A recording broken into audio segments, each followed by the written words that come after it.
Bueno, pues estamos en un mundo paradójico, que en muchos sentidos es como un mundo al revés. Es un mundo en el que tenemos, por ejemplo, más tecnologías de la comunicación que nunca, y sin embargo mucha gente se siente más sola que nunca. Es un mundo en el que tenemos más máquinas que nunca para ganar tiempo, y sin embargo mucha gente está estresada y no tiene tiempo. Es muy curioso. Y también es un mundo en el que tenemos más conocimientos que nunca, más conocimientos sobre el mundo y sobre la naturaleza, y sin embargo estamos tratando el mundo y la naturaleza peor que nunca. Y esto es una paradoja enorme. ¿Cómo es posible que, conociendo todo lo que conocemos de ciclos ambientales, de química, etcétera, estemos contaminando el planeta más que ninguna otra sociedad anterior? Entonces, para explicar esta paradoja, yo creo que es evidente que si tenemos tanto conocimiento y ese conocimiento no nos está ayudando a mejorar el mundo, sino que las mediciones de todo tipo de formas de contaminación cada vez dan resultados peores, es porque, aparte de que hay intereses creados del tipo que sean, que contribuyen a que esas cosas sean así, creo que es también porque nuestro modelo de conocimiento algo falla. Tenemos muchos datos, tenemos mucha capacidad de análisis, pero alguna cosa falla. Por ejemplo, tenemos mucha capacidad de análisis, pero a veces nos falta capacidad para integrar todos esos datos. A veces tenemos muchos datos especializados, pero no tenemos manera de integrarlos. De hecho, cuando la ciencia moderna nace en el siglo XVII, Descartes, con su discurso del método, una de las cosas que recomienda es que cualquier problema lo analicemos en las partes más pequeñas posible. Y eso nos ha dado una comprensión de la realidad que es absolutamente sofisticada y maravillosa. Pero muchas veces nos centramos en las partes y nos olvidamos de todo lo demás. La mayoría de economistas se fijan en el dinero y se olvidan de las personas. Hay personas que son grandes especialistas en su terreno y luego no saben cómo integrar eso en el resto de la realidad. Y por eso una de las necesidades del mundo de hoy es tener un conocimiento mucho más global, mucho más generalista y mucho más interdependiente. Y de hecho la asignatura de ambientales en parte nace con esa idea, ¿no? Como confluencia entre biología, química, geología, clima, etc. Pero otra característica del método científico, que la formula también explícitamente Descartes y también Galileo, es una cosa muy curiosa. Es que solo existe, solo es real lo que se puede medir. Peso, velocidad, aceleración y presión son reales. En cambio, dicen tanto Descartes como Galileo, justicia, belleza, colores, olores, sabores son epifenómenos, sensaciones subjetivas. Es decir, si a ti te clavan algo, lo único que es real ahí es la presión y el ángulo. Lo que tú sientas, ese dolor, no es real. Eso lo están diciendo literalmente Galileo y Descartes. Y es una cosa que en el fondo es absurda, ¿no? O, por ejemplo, si tú ves el color... Sí. Pero ¿por qué me dicen que detrás no se oye muy bien? Ajá. Pues, ¿qué hacemos? No sé si este micro está... Pues hablamos con este. ¿Sí? ¿Está conectado? Ella lo va a conectar. Estás en todo, Amador, ¿eh? Entonces si es así me... Ah, ese es para la cámara. Ok. Claro. O sea, la cámara lo está grabando bien. Vale. Bueno, ¿mejor ahora? Bien. Pues decíamos que sí, esta idea del método científico tal como aparece en el siglo XVII, que solo es real lo que se puede medir. Eso significa, por ejemplo, que cuando tú ves un cuadro, una obra de arte, y ves unos colores, esos colores no son reales, sino lo que es real son longitudes de onda de tantos o cuantos nanómetros. Y es muy interesante medir los nanómetros de las longitudes de onda, etc. Pero si tú estás delante de un Picasso, pues te da igual, la verdad, las longitudes de onda. Tú lo que quieres ver es lo que expresa esa obra. Y es una cosa curiosa también, porque las cosas que son realmente importantes en la vida de las personas no se pueden medir.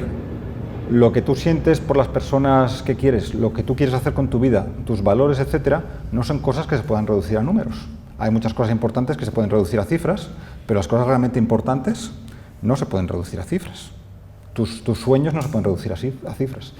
Entonces, durante 4 siglos hemos creado un mundo en el cual lo que importa son las cifras, las fórmulas y las cosas cualitativas quedan desplazadas. Y por tanto es un mundo en el que el dinero está por delante de las personas, las cantidades por delante de las cualidades, lo tangible y supuestamente objetivo por encima de lo que es intangible y personal. Y lo que sería sano es integrar las dos cosas. Y es una de las cosas que nos toca hacer hoy en día. Entonces, este método científico, el que nos ha guiado hasta ahora, durante 400 años, también podría verse como un gran experimento en el cual hemos intentado demostrar que el universo es como una gran máquina. En la época de Newton se usa el modelo del reloj. El universo es como un reloj y todos son engranajes distintos. Bueno, los planetas son parte de esos engranajes, pero también se supone que el cuerpo humano sería nada más que engranajes. En el siglo XVIII hay un texto filosófico importante que se titula El hombre-máquina, porque se supone que el hombre y la mujer son máquinas y punto. Y sí que hay cosas en nuestro cuerpo que se pueden explicar mecánicamente, claro que sí, pero ¿somos solo máquinas? Yo creo que si somos solo máquinas, ¿qué sentido tiene hablar de dignidad humana, de derechos humanos, de justicia, etcétera? Es algo que va contra, en el fondo, va contra la idea de dignidad humana. El enfoque mecanicista va muy bien pues, para construir puentes, y está muy bien que podamos construir puentes, y va muy bien para construir máquinas, pero para mejorar las relaciones sociales yo creo que no nos aporta prácticamente nada. Y lo que está pasando es que 400 años después de aplicar este modelo, de intentar explicar el cosmos y toda la realidad como una máquina, y reducirlo todo a parámetros matemáticos, a fórmulas, cifras, etc., lo que vemos es que no funciona. Y os daré algunos ejemplos. Y dejadme insistir en que el método tiene su valor, ¿no? Por ejemplo, en un proceso básico de la atmósfera, cómo el metano reacciona con el oxígeno para producir CO2 y agua. Pues eso desde la química se puede explicar muy fácilmente, ¿no? CH4, metano, más 2 moléculas de O2, oxígeno, nos da una molécula de CO2 y 2 de H2O. Y eso matemáticamente cuadra. Y es un conocimiento preciso y que lo podemos aplicar para entender mejor procesos de la atmósfera. Y eso está muy bien. Pero hay algo más que todo lo que sea cuantificable en este sentido. Entonces, este modelo, pues al principio va muy bien. En el siglo XVIII, por ejemplo, a finales del XVIII, simplemente observando la órbita del planeta Urano, se ve que hay unas anomalías en esa órbita y se deduce matemáticamente, sin observarlo, que debe haber otro planeta por ahí que pesará tanto y estará por ese lugar. Y sí, apuntan el telescopio hacia ese lugar y aparece Neptuno. Y eso simplemente con un cálculo matemático. ¡Wow! O sea, en ese momento, ese método pues, que está triunfando y nadie le ve grieta ninguna. Y en el siglo XIX todavía es un método, digamos, infalible. Sin embargo, en el siglo XX empiezan a aparecer las grietas. Y ya en el año 1900, Lord Kelvin, que es uno de los físicos más importantes de su tiempo, que da nombre a los grados Kelvin, da una conferencia a alumnos, a estudiantes, que se titula Dos nubes, Two Clouds, y les recomienda a los estudiantes inteligentes que no estudien física, porque ya está todo descubierto. O sea, si usted es inteligente, pues estudie medicina o biología, que hay mucho por explorar, pero en física ya lo sabemos todo. Eso dice Lord Kelvin, uno de los físicos más eminentes de su tiempo, en el año 1900. Entonces dice, solo hay dos nubecillas, de ahí el título de la conferencia. Hay dos cositas que no acabamos de entender del todo. Y las dos tienen que ver con qué es la luz. Pues bien, de esas dos cosillas que no acabamos de entender sobre la naturaleza de la luz, de una sale la física cuántica y de la otra sale la física relativista. Y entre las dos derrumban completamente ese edificio que Lord Kelvin pensaba que ya estaba todo acabado. Y hoy en día, como sabéis, los físicos tienen muchos enigmas por resolver. De hecho, hemos pasado de ese mundo en el que ya estaba todo sabido a un mundo en el que, como sabéis, cuando los telescopios observan el espacio exterior, lo que vemos es sobre todo materia oscura y energía oscura. ¿Y sabéis por qué son oscuras? Porque la oscuridad está en nuestra visión, porque no vemos nada. ¿De verdad? Es decir, con materia oscura significa que con las leyes de la física que conocemos, debería haber ahí una materia que no está por ninguna parte, que no la observamos por ninguna parte, no hay ningún rastro. Y como no está por ninguna parte, pero tiene que estar, porque las leyes de la física dicen que tiene que estar, pues le llamamos materia oscura. Y todavía más hay energía oscura, lo mismo. Debería haber un tipo de energía que no la vemos por ninguna parte. Total, que a día de hoy, hace 10 años se decía que solo conocemos el 5% de la materia y energía del universo. El resto es materia oscura y energía oscura. Y ahora ya es el 4%. Va bajando. Lo que conocemos va bajando. Y va creciendo el interrogante de, bueno, pues no, hay algo aquí, la mayor parte, que no acabamos de saber lo que es. Y es que es muy, muy curioso. Hemos pasado de Lord Kelvin, que no estudia en física, a que solo entendemos el 4%. Mira si ha cambiado. Y luego resulta que la relatividad y la mecánica cuántica, que funcionan muy bien en sus respectivos ámbitos, no encajan. Hace unos años la revista Science, que es como la segunda revista más importante del mundo en temas científicos, cumplió su 125 aniversario y publicó una lista de 125 enigmas de la ciencia. Uno de ellos era que la física cuántica y la física relativista se basan en presupuestos incompatibles. No hay manera de encajarlas. Hay físicos que trabajan en ello, pero de momento nadie ha conseguido que cuadren.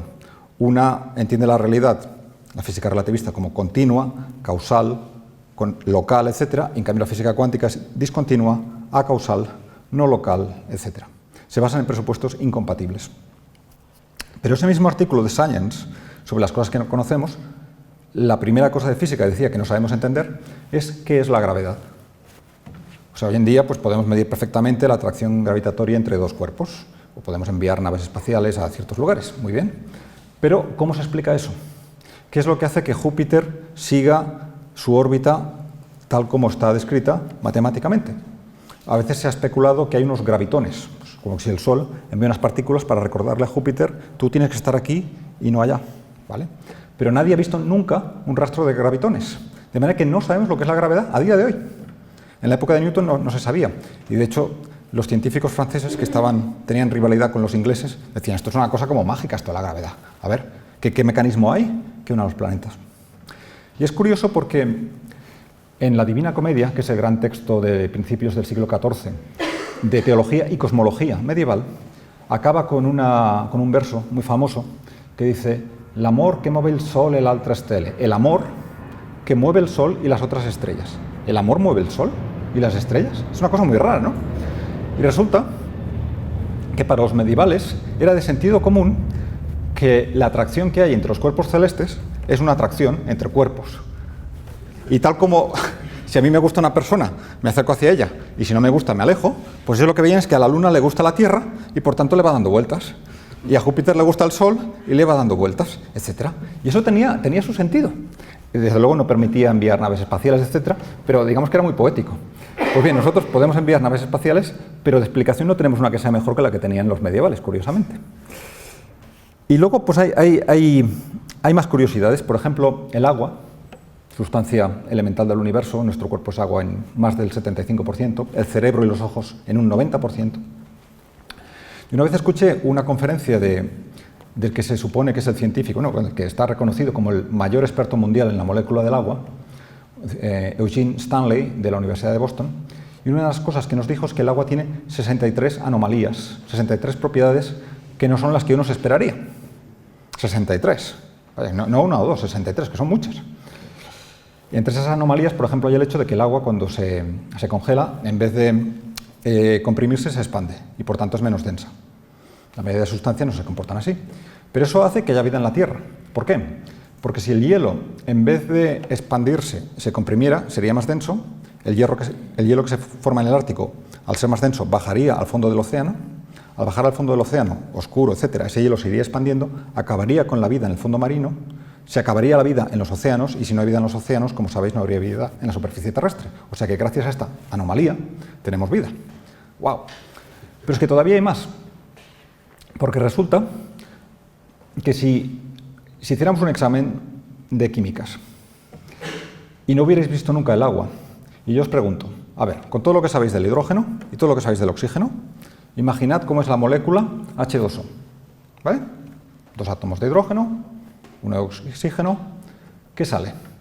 Pues si sois buenos químicos, si habéis estudiado suficiente o vais a la biblioteca y consultáis, deduciríais muchas de las propiedades del agua, sí. Pero hay muchas que no. Y por eso lo de las anomalías.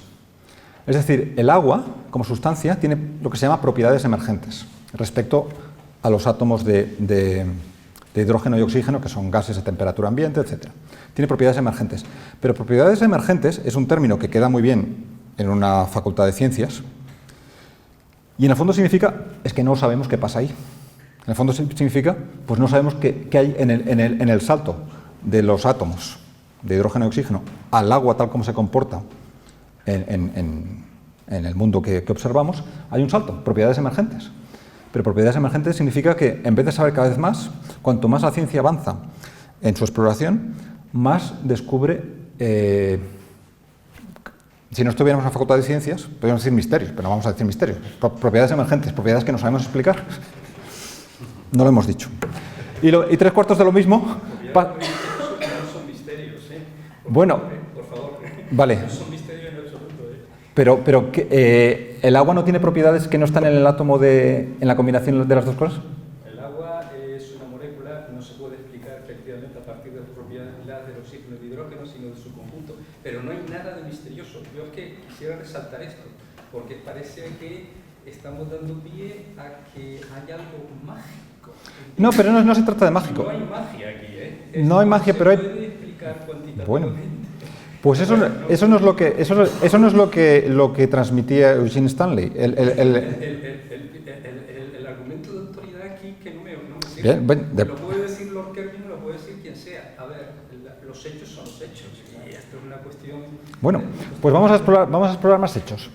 Mientras estamos aquí, porque todo esto daría pie a explorar, y le agradezco... Lo sí. que no quisiera es romperte. No, pero te agradezco que yo no quiero tampoco estar dando aquí un discurso que sea dogmático. Y lo bonito de la ciencia es precisamente eso, ¿no? Que si una cosa no encaja, vamos a decirlo. Y te agradezco que lo comentes. Y en todo caso, luego, en el debate, pues entramos más en detalle en estas cosas. Yendo más a fondo, la vida. No vamos a decir que la vida tiene algo de mágico.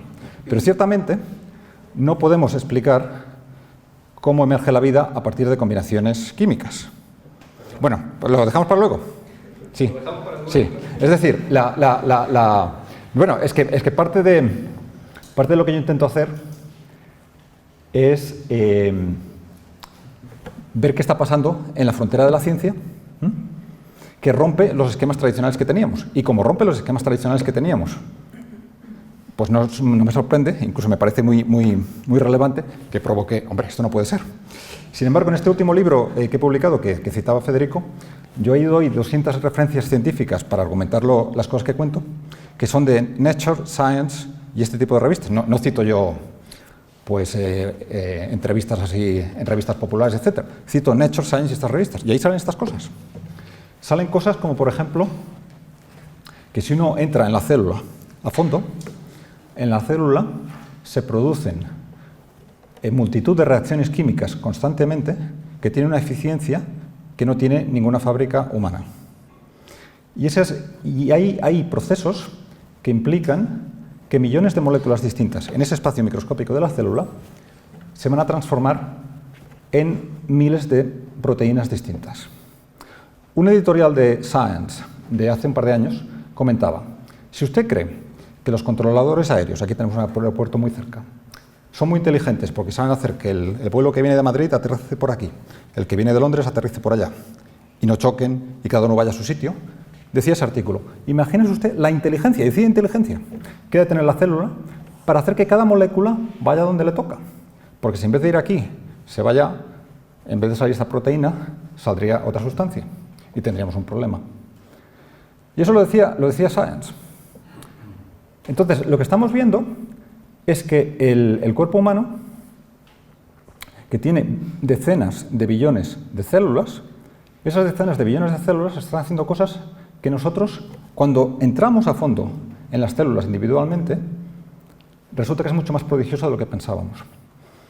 Luego resulta que la célula, tal como lo aprendimos en el instituto, pues bueno, es como una fábrica. Se utilizaba a menudo el modelo de la fábrica para la célula, que tiene sus departamentos, pues tiene el núcleo, tiene sus mitocondrias, etc. Pero lo que yo no sabía hasta leer estos artículos científicos es que la célula está en continua transformación. Es sobre todo agua.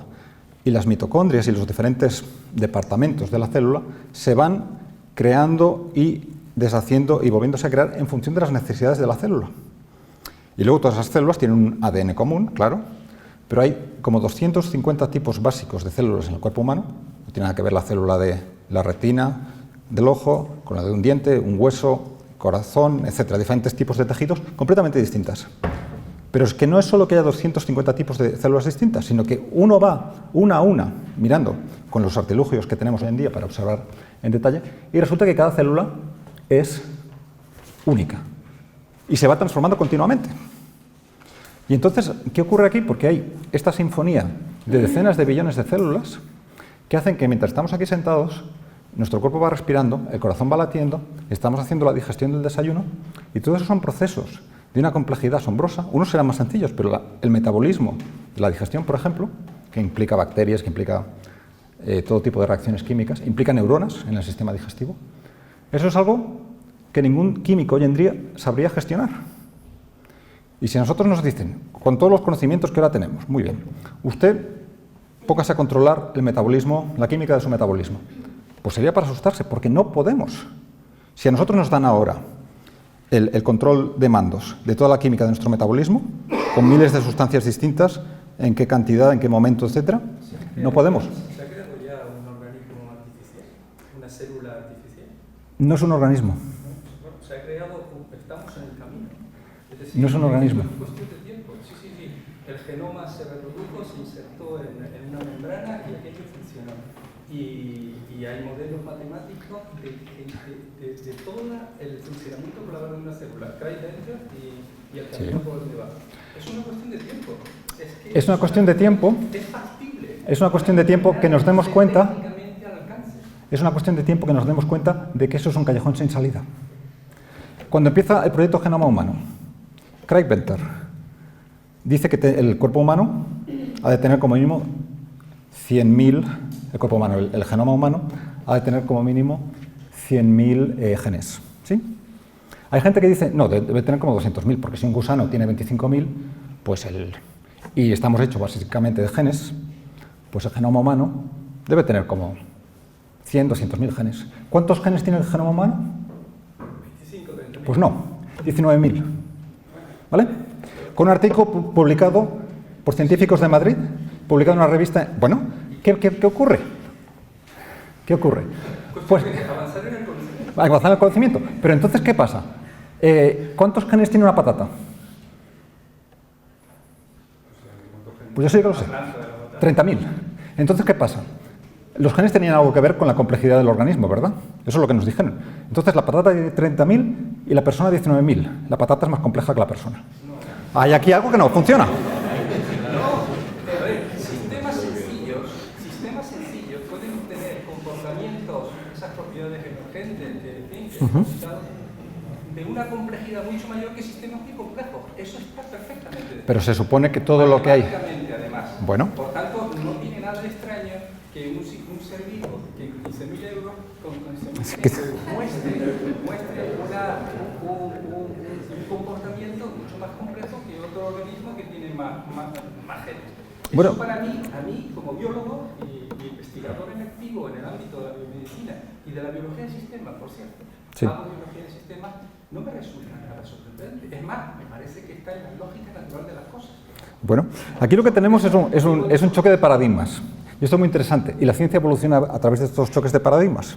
Y podría ser que su paradigma sea el bueno y yo me equivoque. Y entonces usted me puede convencer y yo me pasaré a su campo. Pero lo que ocurre en la evolución de la ciencia es que hay estos choques de paradigma. Cuando Darwin, por ejemplo, publica el origen de las especies, pues mucha gente no se lo cree.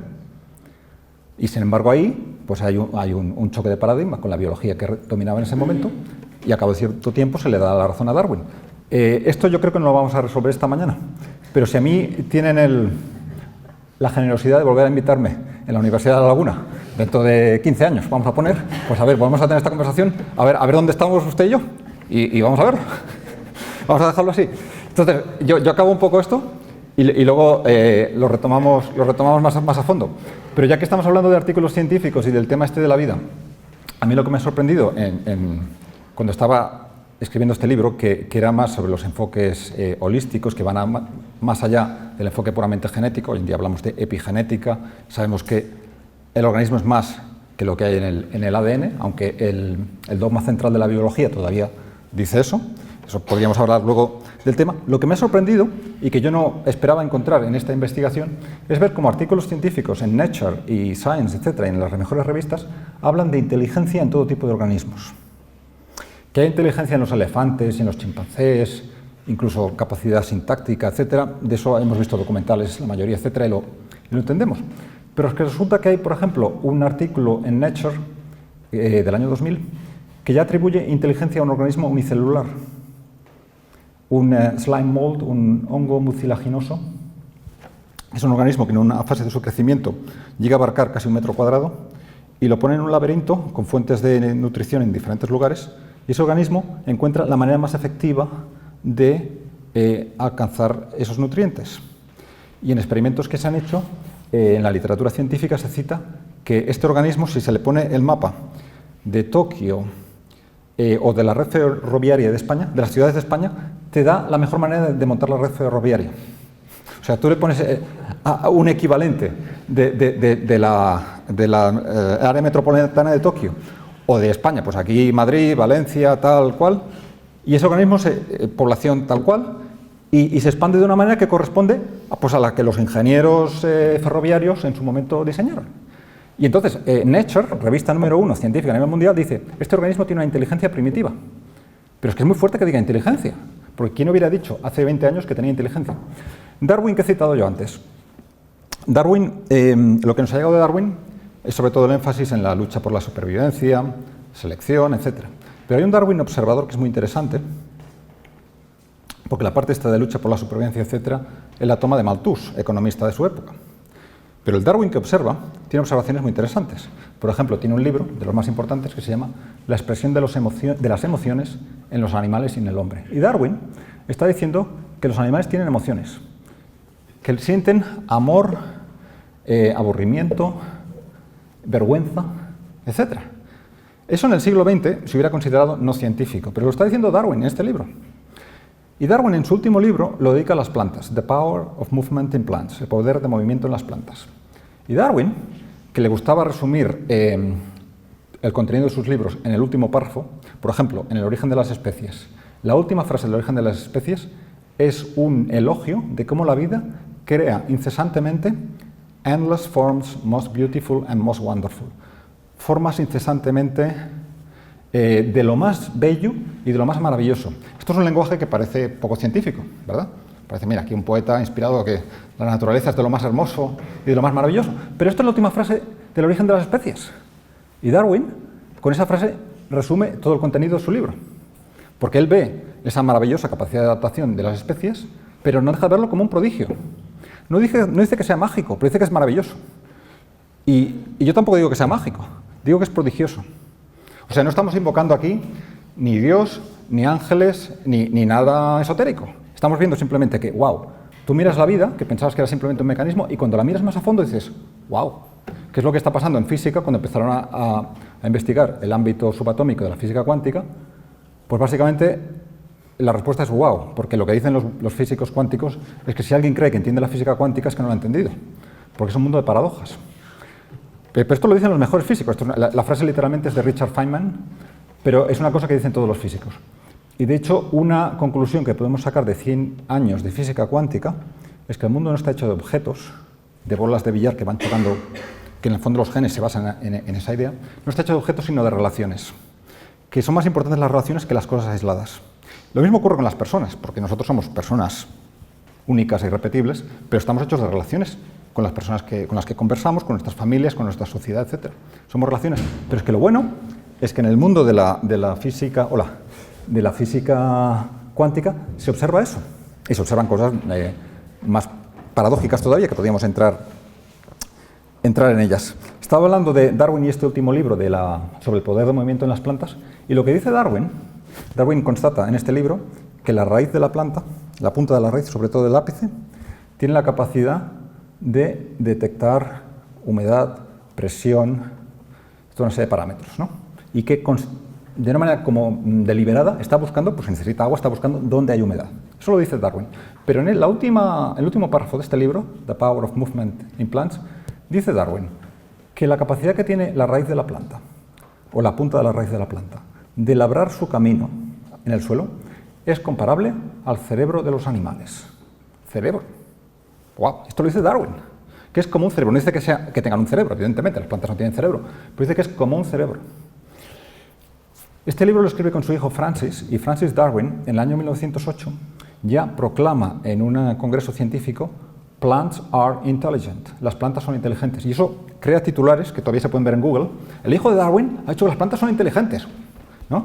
Esto es por esto se considera que es una cosa de, bueno, la bolita que le habla a la planta y que crece y tal, pero esto no es científico. Y aquí no estamos hablando de hablar a las plantas, pero decir que tienen inteligencia es una cosa muy fuerte.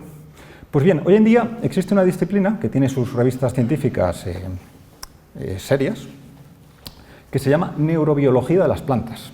Neurobiología, neuro lo asociamos con el cerebro, ¿verdad? Neuropsiquiatría, etc. Y entonces es evidente que las plantas no tienen cerebro, pero lo que se ha constatado es que la química de la planta, las señales electroquímicas que circulan por la planta, son análogas, no idénticas, pero análogas, a la química del sistema nervioso de los mamíferos. Y de hecho la palabra neuron en griego clásico significa, entre otras cosas, fibra vegetal. Platón la usa en este sentido en alguna ocasión. Y entonces en esta disciplina, por ejemplo, se publican artículos que también se publican en las mejores revistas científicas, que demuestran, por ejemplo, que una planta le das un anestésico, una planta carnívora, una Dionea muscipula, le das un anestésico y deja de reaccionar ante la presencia de insectos, y reacciona como nosotros. Por cierto, hay una declaración de Cambridge sobre la conciencia, firmada por Stephen Hawking, el físico, que asistió, que porque le interesa el tema, y los mejores neurocientíficos del mundo, que afirma categóricamente que a día de hoy, 2012, podemos demostrar que hay conciencia en todo tipo de mamíferos y aves, que reaccionan de manera análoga a los estimulantes químicos como reaccionamos las personas. O sea, si les damos un depresivo, reaccionan de manera análoga a una persona. Si les damos un estimulante que produzca euforia, vemos algo análogo ahí. Y dice, conciencia en todo tipo de mamíferos, aves y como mínimo también los pulpos. Han investigado, claro, no puedes investigar todos los organismos uno a uno, pero sí, lo han probado con los pulpos y detectan ese análogo con el sistema nervioso de los organismos superiores. Y dice claramente que no es necesario tener un neocórtex como el humano para que haya estados afectivos, afectividad y conciencia. Wow. Y esto es Stephen Hawking y algunos de los mejores neurocientíficos del mundo en Cambridge, que es una universidad que tiene su prestigio, claro. Entonces, con lo de las plantas, se han hecho unos experimentos con plantas que de alguna manera responden a los estímulos, porque si no, no sabes qué ocurre ahí, ¿no? Y ya hay una planta que es la mimosa púdica porque es como tímida. Es una planta que cuando se la somete a un estímulo fuerte, cierra sus hojas para protegerse. Pues una investigadora, Mónica Gallano, ideó un cacharrito con el cual estas plantas están en macetas y se las deja caer de golpe 15 centímetros, ¿no? Entonces es un impacto para la planta y cierra las hojas. Bueno, muy bien. Al cabo de unas horas de repetir el experimento, la planta deja de cerrar las hojas. O sea, sería como que ha aprendido que eso no es peligroso, que sí, que la están dejando caer 15 centímetros, pero que no hay un terremoto, no pasa nada. ¿Ok? Y podrías decir, bueno, igual cierra las hojas porque ya está agotada de tanto cerrar las hojas, ¿no? Pero no, claro, evidentemente en la buena ciencia esto se tiene en cuenta. Entonces, a esa misma planta la someten a otros estímulos, pues está con luz artificial, cierras la luz de golpe, le echas agua de golpe o lo que sea, también cierra las hojas. O sea que no está agotada, su metabolismo sigue funcionando. Bueno, esto concluye en artículos científicos, esto significa aprendizaje. La planta ha aprendido que este estímulo no es peligroso. ¿Y qué significa que una planta aprenda? ¡Wow! Ya nos cuesta a nosotros aprender a veces, ¿no? Pues ¿qué significa que una planta pueda aprender? Pero es que hay más todavía. 4 semanas después, tomas esos mismos tiestos, esas macetas, con la mimosa púdica que ha pasado por el experimento y otras que no. Puedes repetirlo. Las que no han pasado por el experimento, cierran las hojas. Las que pasaban por el experimento hace 4 semanas, ya no las cierran. ¿Se acuerdan? Memoria. Entonces tenemos artículos científicos que dicen, en la mimosa púdica, que es una planta que responde a los estímulos, constatamos que hay aprendizaje y memoria. En el mundo de las bacterias se habla de inteligencia colectiva. Las colonias de bacterias, que pueden tener una población de individuos mayor que toda la población humana, se organizan instantáneamente en una cosa que se llama en la literatura en inglés quorum sensing. Buscan el quórum, el consenso, digamos, y en cuestión de una fracción de segundo deciden si van a ir hacia ese nutriente o hacia ese otro. Todas a la vez, no es que unas se vayan, yo me voy para aquí, no, van todas a la vez.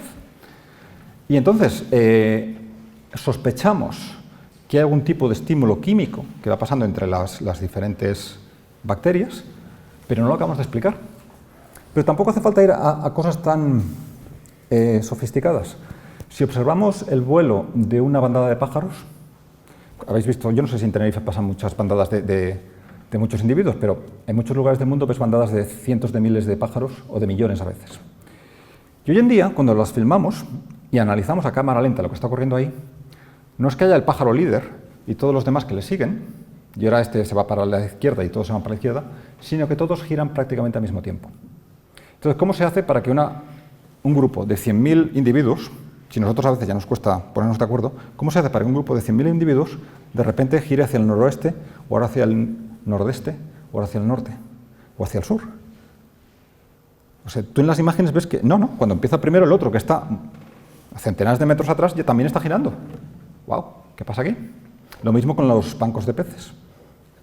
Y luego, para hablar de cosas prodigiosas, porque a mí de hecho me gustan esas cosas prodigiosas porque yo prefiero vivir en un mundo, si pudiera escoger, no se trata de escoger, pero si pudiera escoger, no querría vivir en un mundo que sea una máquina y que todo se explique como procesos mecánicos, porque entonces también me sentiría una máquina, me sentiría un engranaje del sistema y cumpliría con el rol que me han asignado en la parte de la máquina.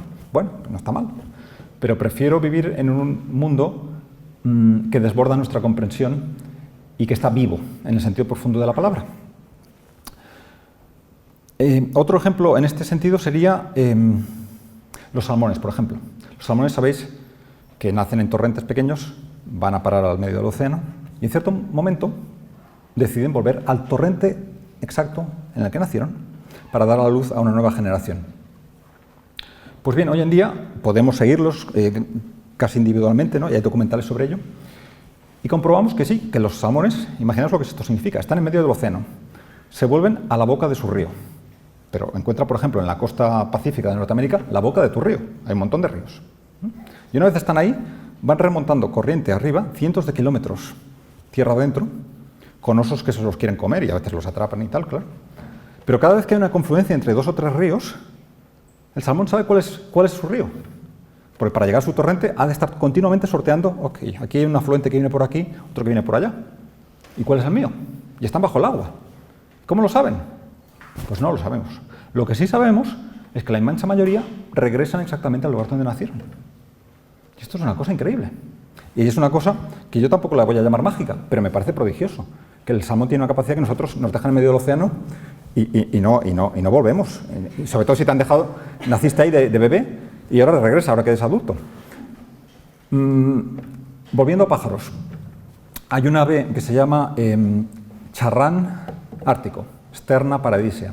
Lo de paradisea parece ser que se lo pusieron porque en verano, o sea en julio y agosto, está en el Ártico y cuando el día empieza a hacerse oscuro, se va a la Antártida, donde también es verano. O sea que en el verano del norte están en el Ártico y en el verano del sur están en la Antártida. O sea que tienen 2 veranos al año, que es lo que querrían hacer muchos millonarios, ¿no? Pues ahora me voy bueno, en Tenerife eso igual no se lo planteáis, pero la gente que vive en el norte de Europa os aseguro que querrían estar en el sur. Yo estuve en Inglaterra dando clases durante unos años y os aseguro que querrían, y por eso vienen a España y al sur de Francia, etcétera, ¿no? Bueno, pues hay este pajarito, el charrán ártico, pesa como 100 gramos de peso, un cerebro pequeñísimo, claro, podéis imaginar. Y se los anilló recientemente, hace un par de años, se publicó un estudio, y resulta que hacen 90.000 kilómetros al año. Los que habían anillado hacían 90.000 kilómetros. 90.000 kilómetros nosotros no los hacemos en coche. Es un montón de kilómetros. Pero es que lo bueno es que no es que vayan siguiendo la cordillera de los Andes, que va así de norte a sur y todo tú vas siguiendo, sino que van por el medio del océano, donde no hay marcas de ningún tipo, y según los vientos y el clima, etcétera, pues ahora voy por aquí y ahora voy por allá. Pacífico, Atlántico, etcétera, y sí, efectivamente llegan y se alimentan y hacen todo lo que tienen que hacer. Tiene una capacidad de navegación que nosotros no tenemos. Otro prodigio, cascanueces americano, una pequeña ave, Nucifraga columbiana, una pequeña ave que tiene unos frutos, una especie de nuts, dice la literatura científica, una especie de frutos secos que florecen 3 semanas al año. Entonces se dedica a recolectar todos los que puede, los esconde, de media esconden unos 30.000 frutos cada pájaro, y luego, durante los 6 meses siguientes, se alimenta de ellos. Pero eso quiere decir, encuentra los 30.000 frutos que ha escondido, ¿no? A nosotros nos dan pues, unos paquetes de comida, los escondemos y ahora encuéntralos todos. Pues bueno, se ha contabilizado que encuentran como el 90%. Es más de lo que encontraría yo, 90%. Y lo bueno es que ese paisaje queda cubierto de nieve en invierno. Un par de metros de nieve y el pájaro sabe, yo aquí tengo 4 y aquí tengo 8. Y esto es otra cosa que no explicamos.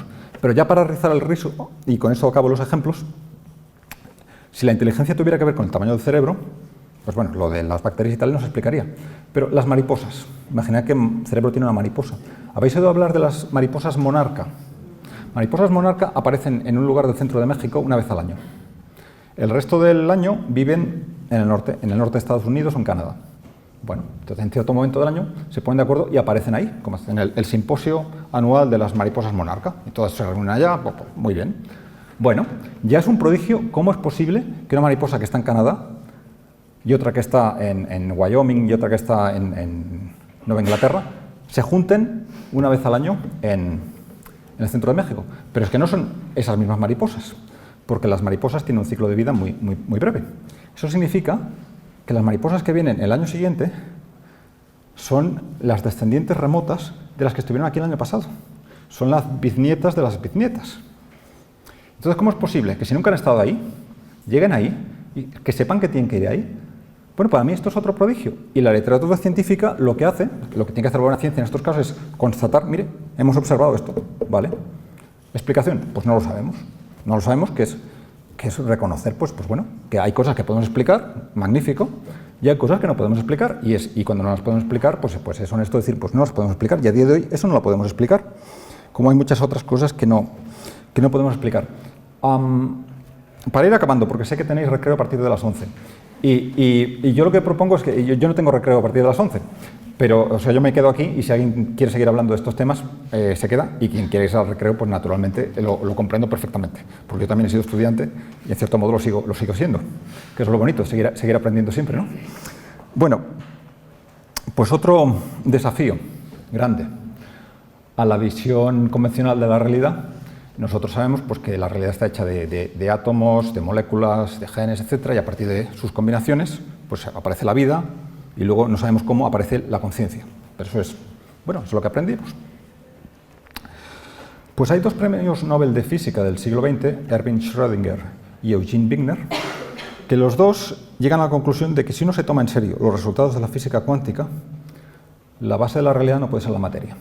Porque esa materia, incluso cuando nos hablan del bosón de Higgs y estas cosas, lo único que tenemos ahí son trazos de una partícula que ha tenido una duración de una fracción de segundo, de menos de una milésima de segundo. No es que haya una bola de billar y la hemos fotografiado, sino que hay un trazo, y ese trazo nos hace sospechar que debe ser de esta partícula o de aquella otra. Y en algunos casos nos permite comprobar que esta es la partícula, pero en muchos casos es simplemente sospechar. Bien, pues Schrödinger y Wigner, ambos premios Nobel de Física en el siglo XX, independientemente, cada uno por su lado, llegan a la conclusión de que si no se toma en serio lo que estamos viendo ahí, la base de la realidad no es la materia, sino la conciencia. Esa conciencia que puse en el título aquí. La conciencia, esto es una cosa muy rara, la conciencia. Sí, y yo también he puesto esta cara, leyendo estas cosas muchas veces, yo también pongo esta cara. Pero luego digo, bueno, pues al cabo de un tiempo lo digieres. Porque esto además suena a mística oriental, o suena pues, a un poeta inspirado, la conciencia, etc. Y eso, claro, de un mundo que esté basado en la materia a un mundo que esté basado en la conciencia, en el que la materia esté siempre conectada a una conciencia, pues nos cambia completamente la perspectiva. Y la conciencia, ya que estamos en ello, pues no deja de ser algo que la ciencia ahora mismo nos sabe explicar. Es decir, si con este método de que solo tomamos como real lo que se puede medir, lo que es tangible, material, cuantificable, etc., busque usted la conciencia. La conciencia me refiero no a nada sobrenatural, me refiero simplemente a la sensación de que cada uno de nosotros tenemos de ser yo. De esta vida interior que uno tiene, sea como sea, pero todos tenemos esa sensación de ser yo. Y entonces puede ser que en un tema determinado de genética tenga razón el rector o tenga razón quien sea. No lo sabemos, vamos a ver quién tiene razón. Pero el hecho de que yo soy yo, eso no me lo quita nadie. Eso no necesitamos leer artículos científicos, es una cosa absolutamente cierta. Entonces, esta sensación de ser yo, esta dimensión intangible que hay dentro nuestro, en nuestro cuerpo, pero hay una dimensión intangible que es a partir de la cual tú tienes un sentido de la justicia, un sentido de la belleza, un sentido de si vas a estudiar ambientales o vas a estudiar filología. Eso, cuando analizamos el cerebro, pues no lo vemos, porque no es algo material. Podemos ver neuronas de diferentes tipos, podemos ver cómo se activan diferentes áreas del cerebro, pero la conciencia no la vemos. Y eso hace que muchos neurocientíficos muy inteligentes lleguen a la conclusión de que no existe la conciencia. Por ejemplo, yo en un libro anterior citaba a un neurocientífico británico que dice: cuando yo voy al cine, tengo la sensación de que yo he escogido qué película voy a ver, pero no lo he elegido yo, lo he elegido la química de mi cerebro. Que eso significaría, pues, que cuando yo empiezo una relación con esta persona, no lo he decidido yo, lo ha decidido la química de mi cerebro. Cuando yo decido estudiar ambientales, lo ha decidido la química de mi cerebro. Y eso a mí me parece una vida un poco triste. Yo prefiero pensar que lo decido yo, y si me equivoco, pues asumo las consecuencias, que no pensar que simplemente yo soy el resultado de una danza aleatoria de moléculas a partir de las cuales se deriva lo que yo soy. Evidentemente lo que yo soy cambia con la química. Yo me tomé un café antes y estoy más despierto. Naturalmente que hay una influencia de la química en la conciencia. Lo sabemos de una manera muy sofisticada hoy en día. Pero eso no significa que la conciencia se reduzca a química. ¿Y qué es la conciencia? Pues una vez más, no lo sabemos, pero es muy curioso que hayamos construido una ciencia que lo más íntimo de la experiencia humana, y del cual sale pues nuestra indignación ante la corrupción o ante lo que sea, o ante la destrucción ambiental, eso no sabemos, esa fuente de nuestro asombro, de nuestra indignación, no sabemos cómo explicarlo todavía. Y quizás que este método, que se dedica solo a contemplar como real lo que es tangible y medible, pues sirve para muchas cosas, pero no sirve para las cosas más humanas, por ejemplo. Y por eso yo creo que nos toca... Uy, yo estoy hablando mucho rato. Nos toca pasar de un paradigma que yo llamo materialista, porque toma como presupuesto que la base de la realidad es la materia, a un paradigma que yo llamo posmaterialista. No le llamo esotérico ni nada. Pero no, posmaterialista simplemente porque nos damos cuenta de que claro que sí que la materia que es muy importante, pero hay algo más allá. Y como veo que son las 11 menos 5, lo dejamos aquí y muchas gracias.